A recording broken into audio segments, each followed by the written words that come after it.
The majority of grain from the Black Sea was primarily exported to Europe, the Middle East and North Africa. But the availability of grain and the decline in prices indirectly benefited the global community, including South Africa. Russia is one of South Africa's wheat supplier, accounting for an average share of 26% yearly.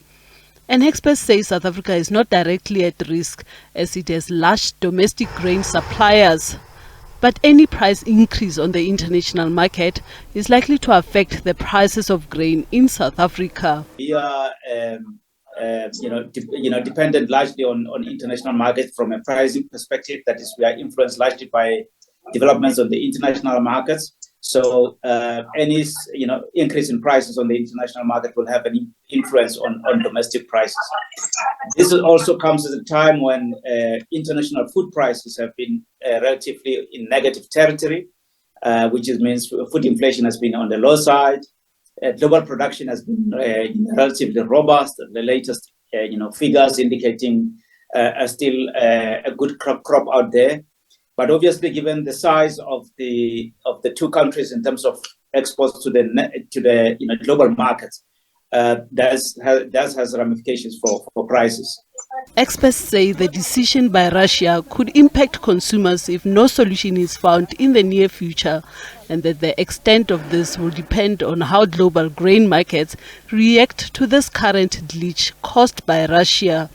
The prices of commodities that are produced through grain, such as maize, bread, sunflower oil, are also expected to go up as a result of this.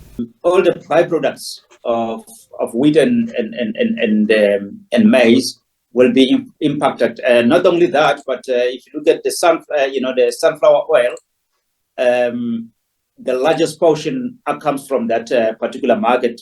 The two countries account for about 73% of global oil, supplies, and therefore, obviously, that will impact on availability when they are unable to export through that corridor to world markets. South Africa's input costs are also expected to be affected by this. It certainly has an impact on the prices on the rest of the world.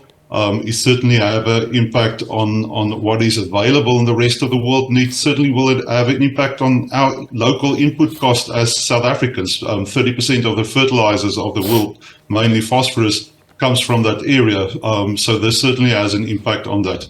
But it's not all doom and gloom. South Africa's maize harvest is at 16.35 million tons, making it the second largest harvest on record. This means South Africa will have over 3 million tons of maize for exports in the 2023 to 2024 financial year. Naledi Matlapeng, SABC News, Johannesburg.